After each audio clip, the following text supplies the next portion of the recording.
I went over to Village Books yesterday and bought a copy of Rena Priest's book of poems, and I'm enjoying them. I think we need to do her some week or two. Yes. I also got a copy. I went down and saw my friends Lucy and Nancy and had a wonderful lunch with them at a place called 571 in Bothell. And Nancy let me borrow her copy of Megan Rapinoe's book, One Life. Oh. And it's not great Bell-let, but it's a pretty darn good read. Good to know. Linda, your mask, your hair color, it's all beautifully coordinated this morning. Yeah, my daughter did my hair a different color. She likes to try stuff out, so then I have to flow with it.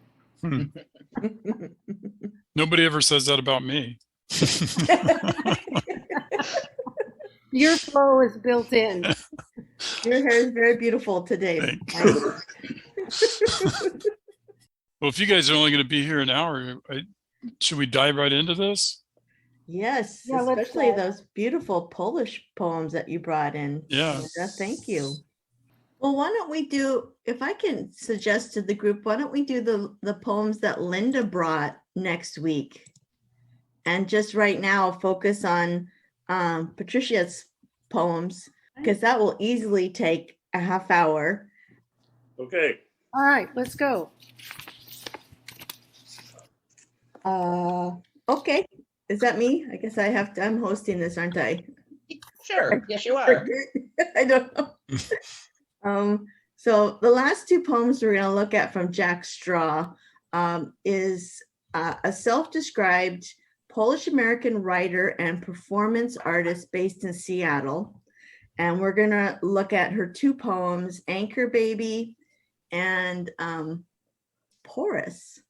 One is, and they're not very long poems, but they kind of pack a little punch. And I look forward to going over them with the group today. And have we decided, Linda, how to pronounce her name? Well, yeah, but I had it queued up last time, but I don't have it queued up this time. The best thing to do is to go to really get the feel of it, because I think it's important, is to go to Google Translate and just, assuming that's correct, and I don't know if it is, but putting in both her first name and her last name. And then I also put in the phrase there that starts N-I-E, which translates to she did not speak English at the time. And that's beautiful to hear. And the Polish is beautiful to hear. So I don't really want to, I did write out how it might sound, but it bastardizes it because I don't have the right accent. So well, I would feel more comfortable if we just didn't keep trying to pronounce it.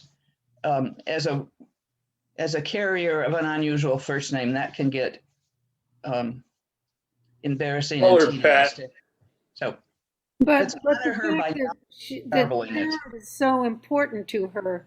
I think it's really important to hear the Polish sound. So go to Google Translate. Well, I went to her webpage today. I thought maybe she had would show us how it's pronounced on there, but there wasn't anything on it. But she did have like a say hello to me. So I sent her a message and I said that I was part of a poetry club and we were interested to know how to pronounce her name. So as soon as I get that, I'll share that with everybody. Thanks, Mike. Yeah. Let's call her Pat in the meantime. Can we call her Pat? That's fine with me.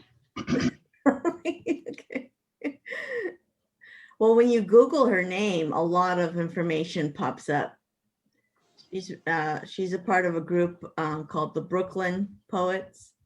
Her work is in a lot of publications, which is wonderful. I love that. Would someone like to read Anchor Baby? Well, I'll go by default. Okay. Okay. Anchor Baby. I keep close the intonation of my name. spoken in my mother's voice. There was a time I let people mispronounce it. I don't remember the sound of my grandfather's voice. I lost the word for the flower I could be. Impatient blossom, used to never wear lipstick. Now I smear shades of azalea on my lips. I kiss everything, leave a mark. Invocation, as in a prayer I want to repeat. The physicality of it. Prayer, kissing, echoes of a younger me, trying to be approved of. I'm not saying I am better now. I look up how to say anchor in my first language. Once I didn't need to search. Kotwika, my mama gave birth to me a month after my parents arrived in the States. Guess you all can guess at that. Ni Mowila Tweti Po Anjilsku. It was her first time on a plane. I know nothing of ground, of letting the ship sleep. I fly for hours to visit. If I could bind myself to a place, put cut flowers in a vase, I would thank my mother that way. Instead, I pour the petals out.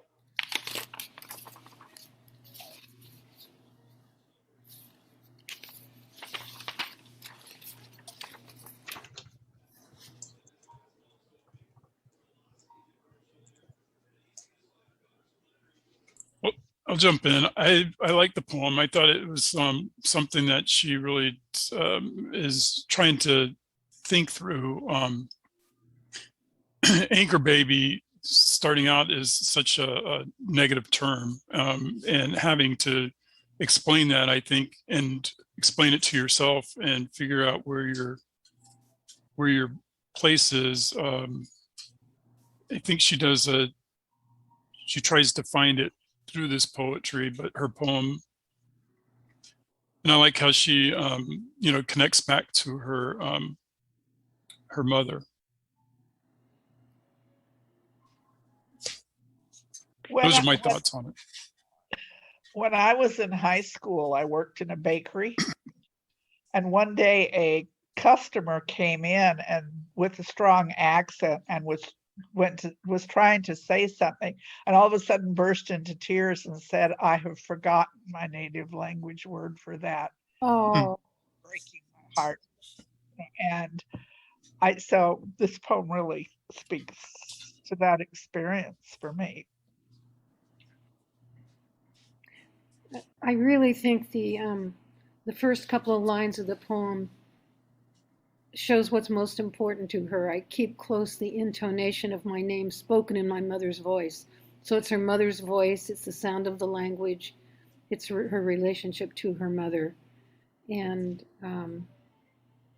I let people mispronounce it. I think that's probably really hard. Although I love it when someone Spanish says my name, which sounds much better in Spanish than it does in English. That first verse is why I was encouraging us to stop guessing, knowing that we were probably wrong at every guess. She would rather that Mike send a note and ask, and that Linda look it up. Probably most prefer if we knew her and ask directly. This is a different wanting to hang on to language. We think of people who come speaking their first language and then maybe losing bits of that as they spend time trying so hard to learn English or just being here. But she never spoke Polish, or she spoke only the Polish that she heard from her family. She doesn't have any memories from Poland. If she writes back and says, like, why do you want to know this? Why is this important to you? I would say there is something along the line that we wish to honor her by saying her name the right way, along with the Polish phrases in her poem. The Polish line in the last sentence of the fifth stanza. I know we looked it up last time, but it means she did not speak English at the time. Mhm. Right. Mhm.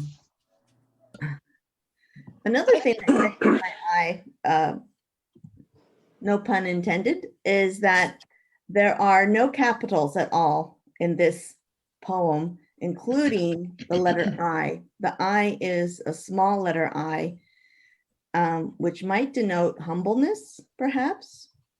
Or that she's read a lot of E.E. Cummings. Yeah.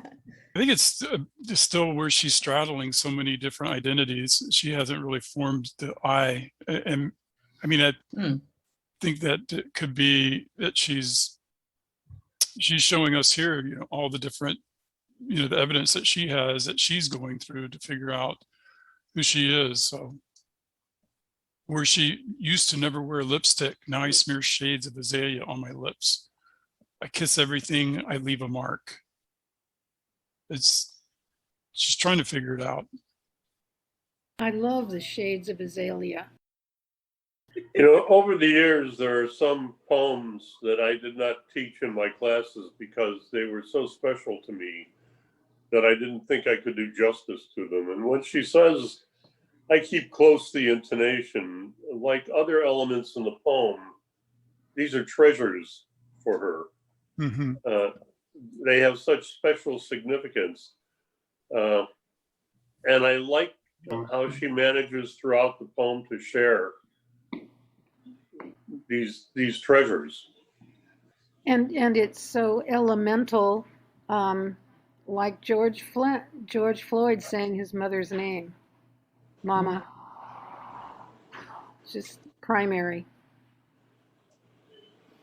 Well, we were talking about it last week, but she's really putting herself out there in this poem, I think. I mean, building on what you were saying, Ron, I think these are really important for her to memories, and she's really being vulnerable. I appreciate how the poem weaves together with many of the elements, the lowercase I that you've already mentioned in the first stanza, and then in the stanza 1, 2, 3, 4, trying to be approved of. To repeat the physicality as in a prayer, I want to repeat an invocation. So something spiritual about the physicality of prayer, kissing, echoes, trying to be approved of. And she's saying, I'm not saying I'm better now. I am better now. She may still be trying to be approved of, but she binds herself to a place, puts cut flowers in a vase, and she would thank her mother that way. But that's not her. She instead pours the petals out. I just think, as we said, it's very vulnerable. It's very telling about the importance of first languages and immigration and the challenge of integrating when perhaps the foundation of our being is in the past, in our genetic heritage. And she knows nothing of ground. Yeah, I was just going to say, what do you think of that line? Yeah, of letting the ship sleep. She's got to be the anchor for that ship. And that's a heavy weight to keep the ship from drifting. It's what an anchor does. So again, in so many of the poems that we discuss, there's depth in them. And I'm so grateful that we get together and gather to speak about that depth, not to make a pun of the word anchor. I'm struck by her telling of something very contemporary, of her trying to hold on to her Polish roots. And I find myself thinking about this is the story of America. those of you who follow Facebook, you see posted quite often, unless you are Native American, Mm-hmm. your ancestry is either slave, immigrant, or refugee. There is no other choice. So I find I am moved by this. This is still her story today. I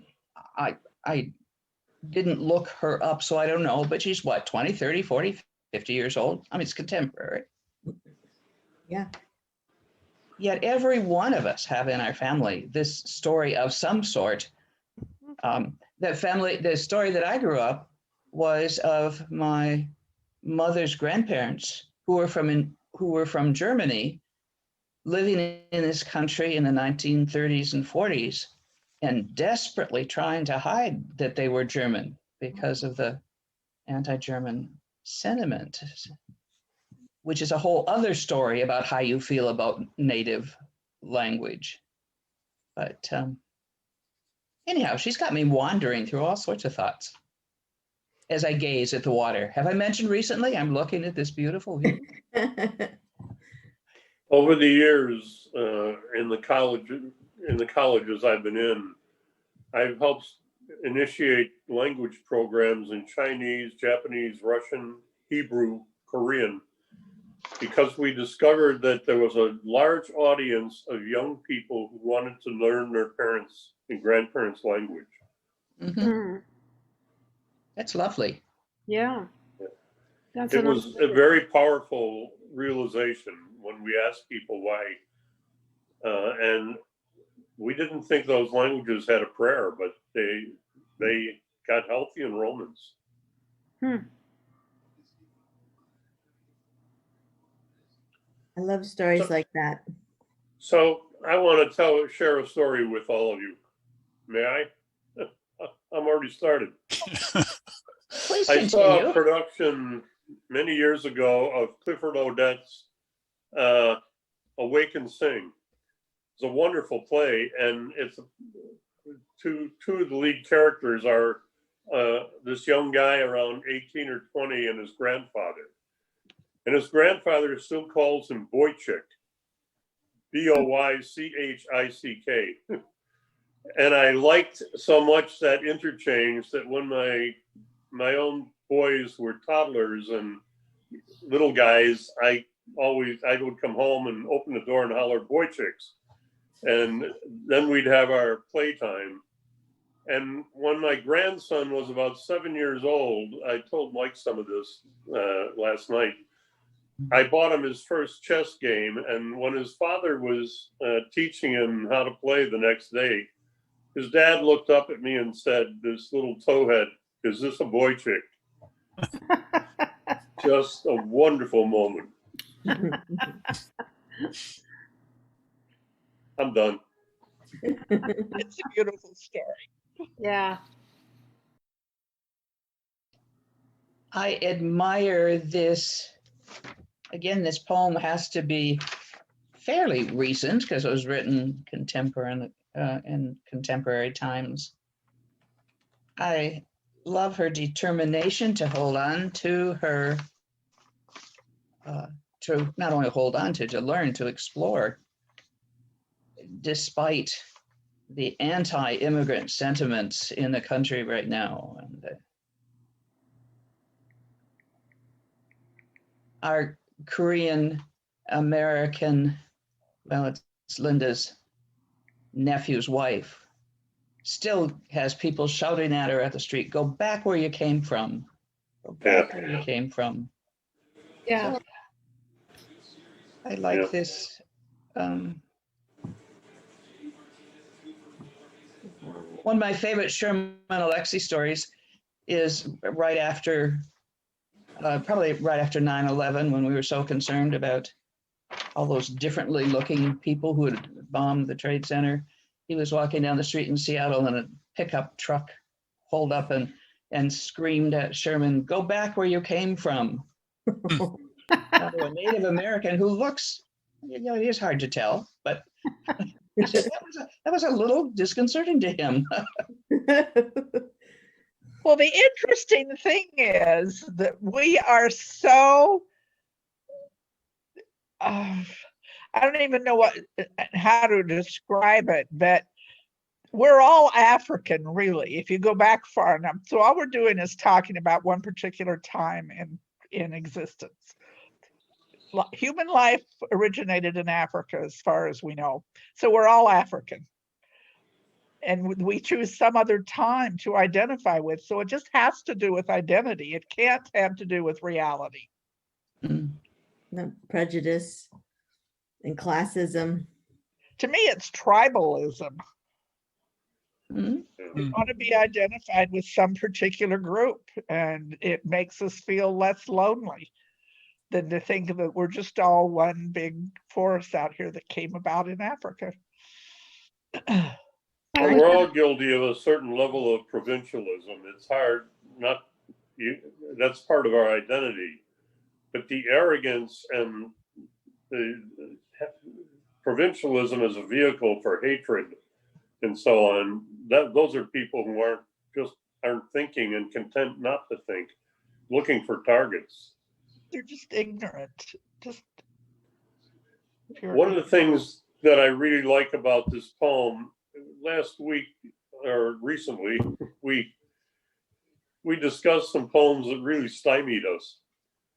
And in this poem, we could speculate a lot about what the various images and lines mean, but it's a nice example of how good it is to have your mind and heart hooked and eager to appreciate all that's being tapped into here.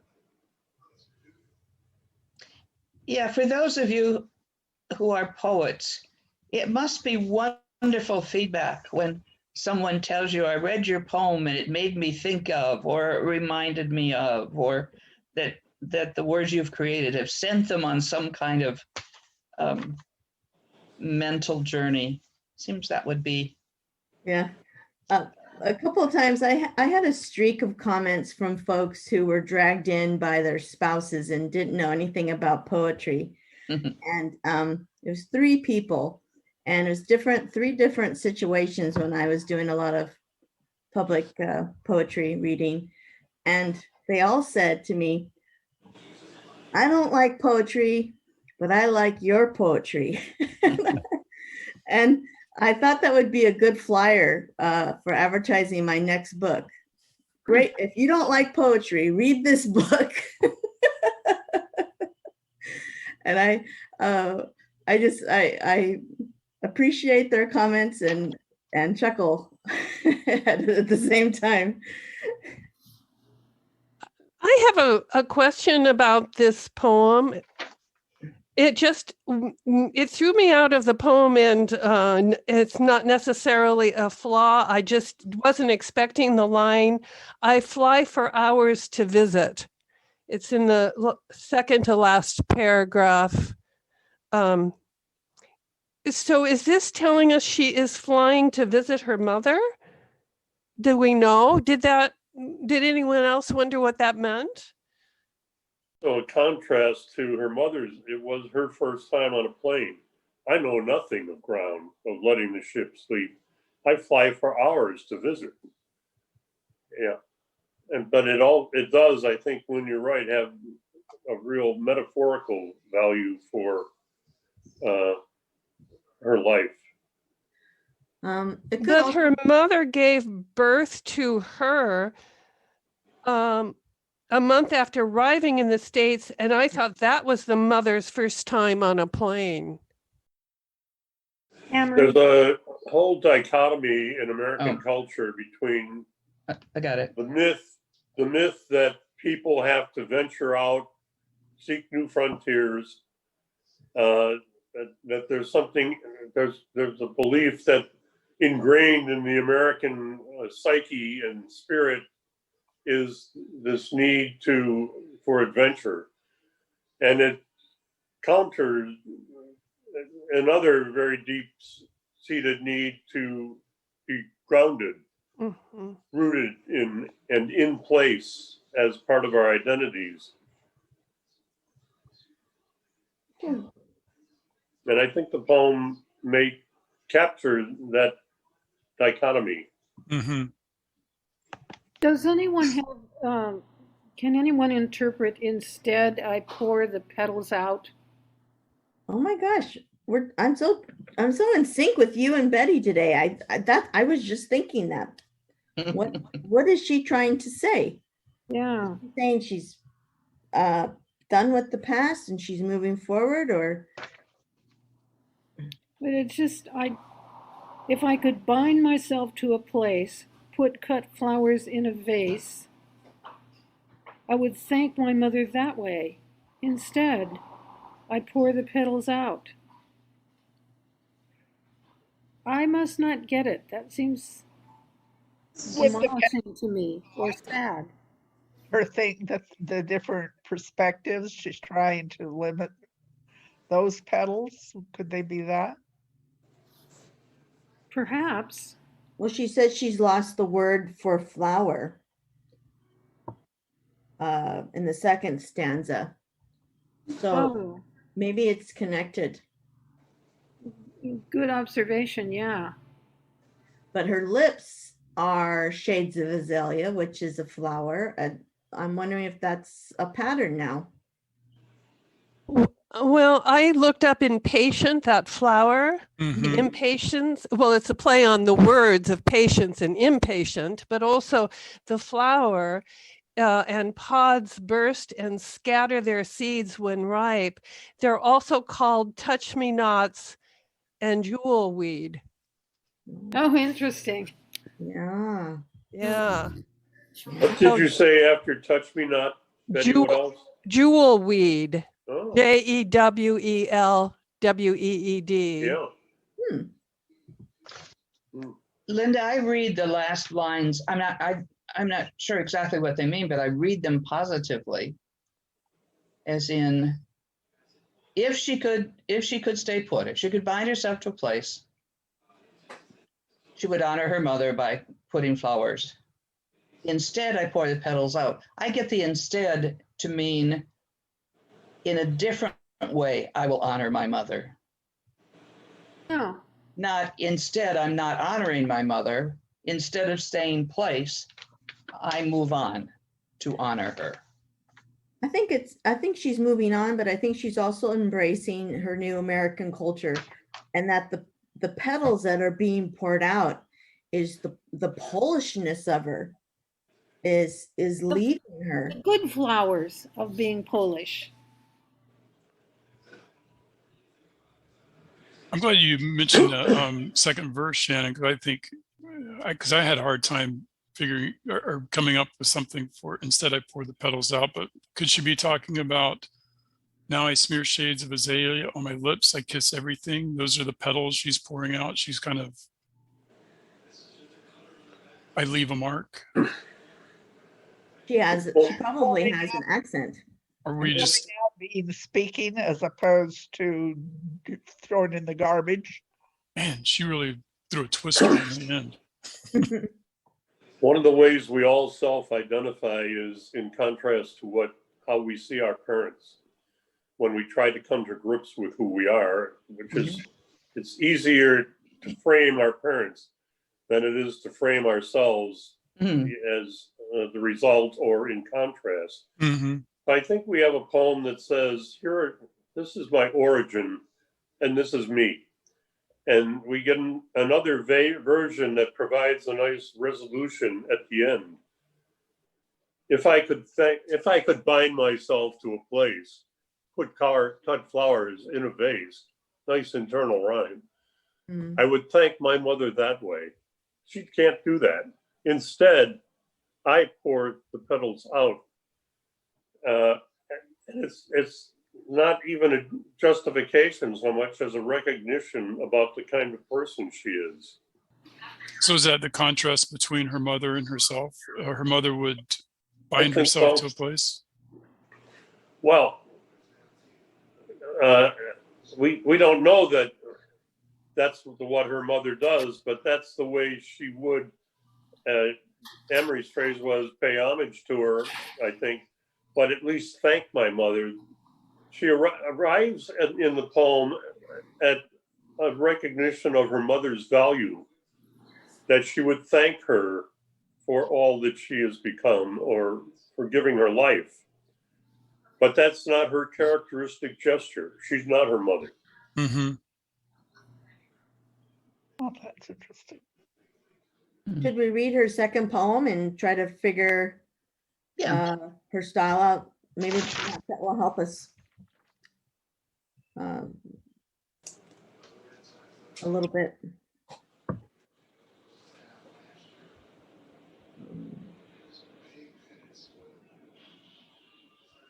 I'll read it. Porous. Oh, was someone else going to start? No, please. You please read it. Porous. East of the city, I find dolomite. Its crystals were curved faces, stretched long by the years. My desire, not unlike a rock like this. Also crystal. Porous. This weight, not a rock you can depend on to keep its form. Welcoming water. Room for error. Can I soften the bolt in this poem? My jaw, a buckle fastening tight.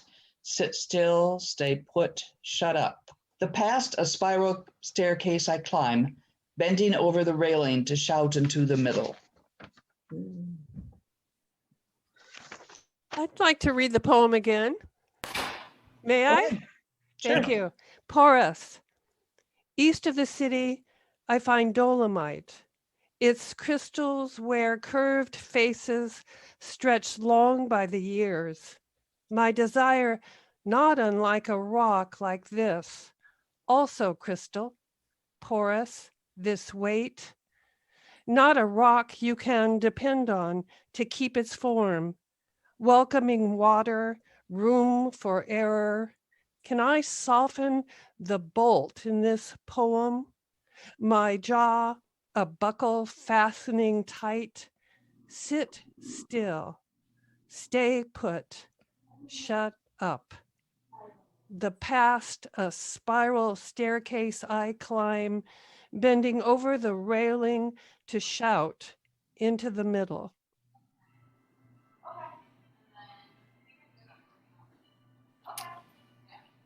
That last image is really interesting because you can just see yourself at the top of a spiral staircase looking down into the past. It's amazing. It's a great line. I see the spiral staircase as a DNA helix.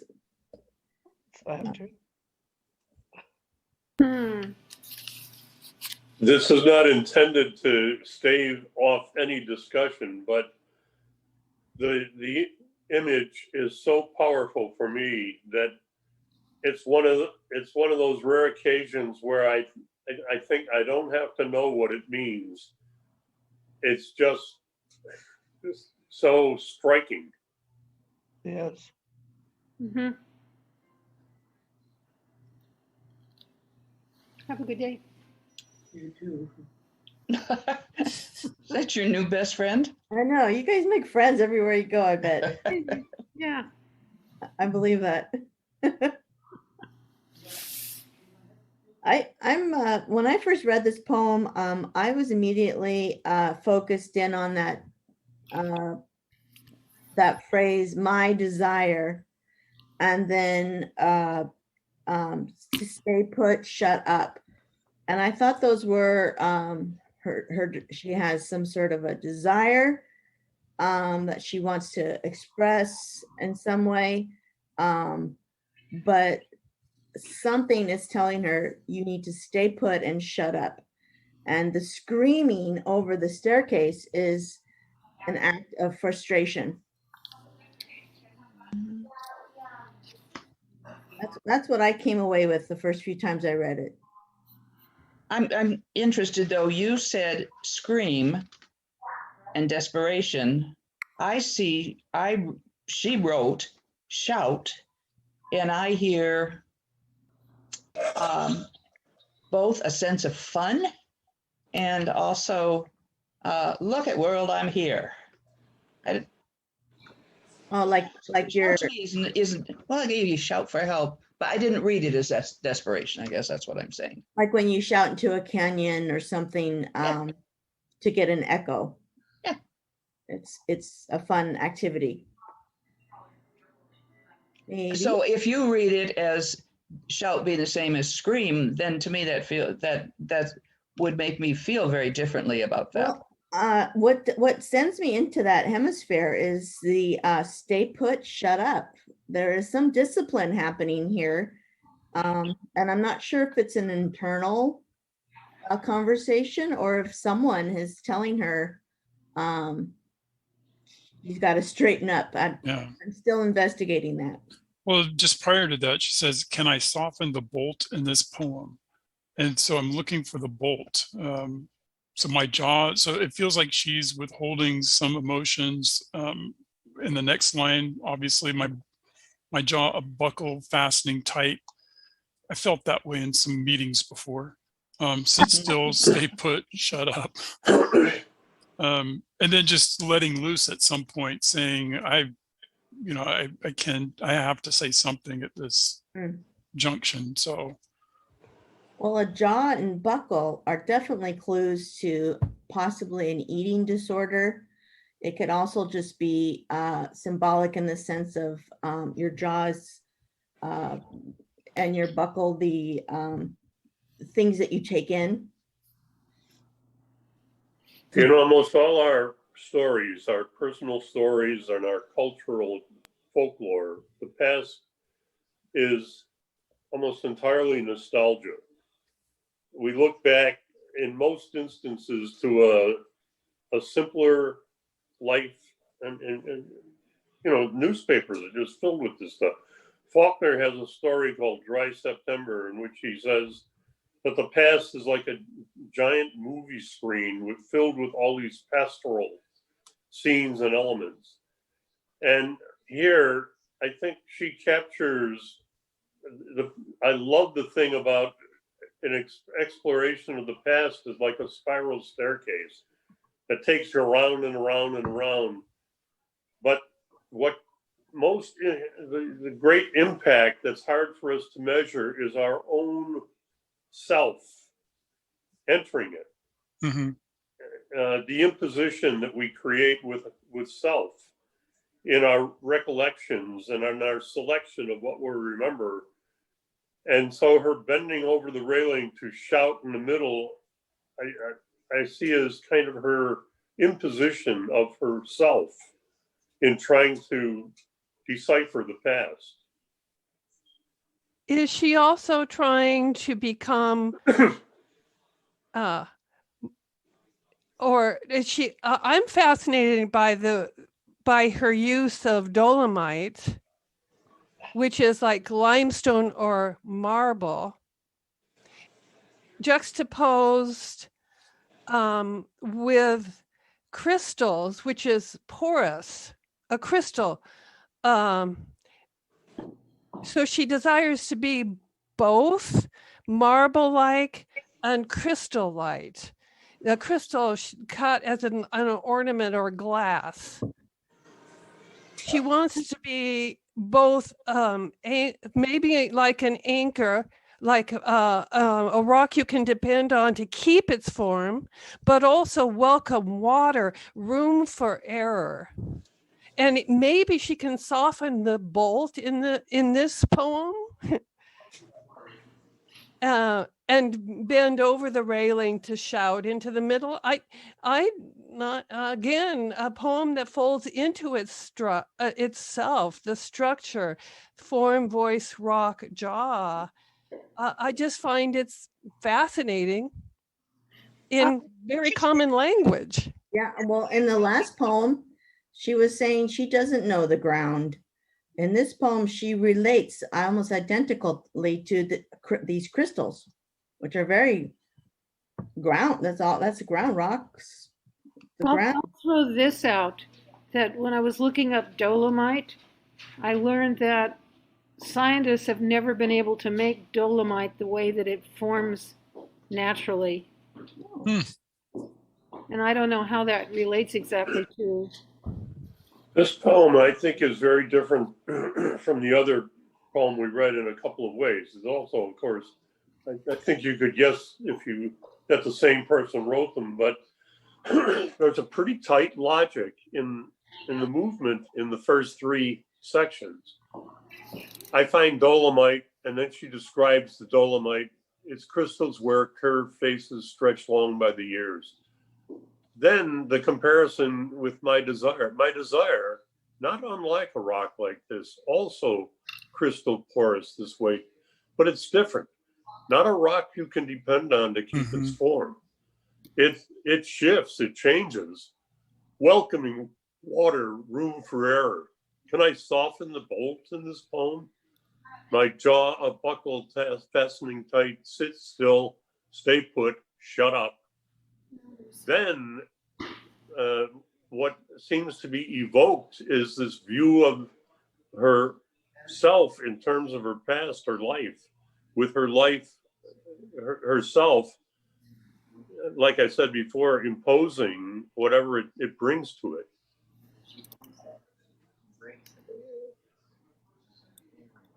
And all the language brings up what Shannon brought up about the double helix of DNA. It's very much this twisting of who she is with her surroundings. You get that feeling from the whole poem, Staircase. Yesterday I had in my hand Walter Isaacson's book, Codebreaker. Have you all been reading about it? About it.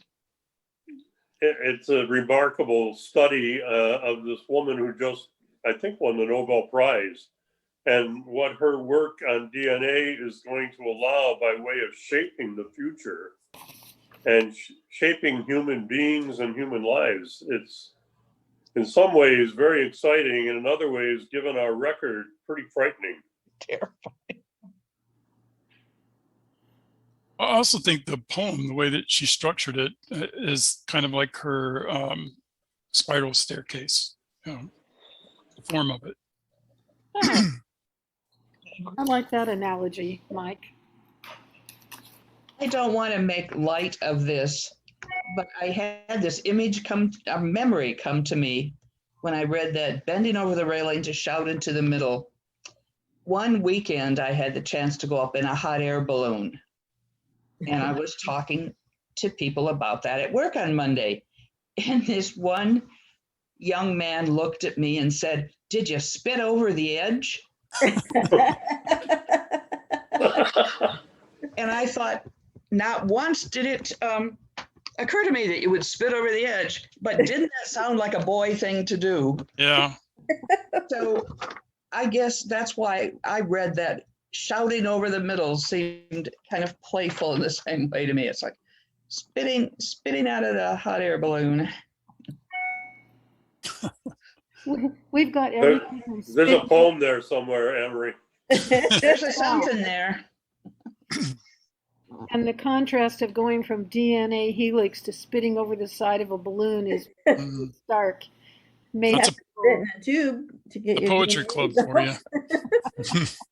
Include this, Shannon. So I said to those of you who are poets, or I suggested it must feel good when people say it really touched me and it made me think about this. How does it make you feel when someone says, "I read your poem. Reminded me of a time when someone asked if I spit over the side of the gondola." Does that just jar you that your meaning was kind of bastardized that way, or? I think I'd be delighted that someone spun it off in that way. And Emery, you sometimes get responses to your blogs and you're delighted. I would say pretty much whatever they are. Yes, anytime anyone says As anything, noticed, yeah, Yeah. that's true. so exciting. Yeah. Yep, the worst would be to be ignored. Yep. A number of years ago, I did a reading of some poems for a group, and I included a poem by my former wife, Jackie, that I've shown, I think, to all of you, called Requiem. which is a poem she wrote for a woman acquaintance who lost her brother. And at the end of the talk, a woman came up to me from the audience and said, I have a dear friend who's just lost her husband, and I would love to give her Requiem that you read. And I took the page out of my talk and handed it to her and called my former wife and said, today you were paid the perfect tribute. Yeah, Oh, that's beautiful. oh, gosh. Wow.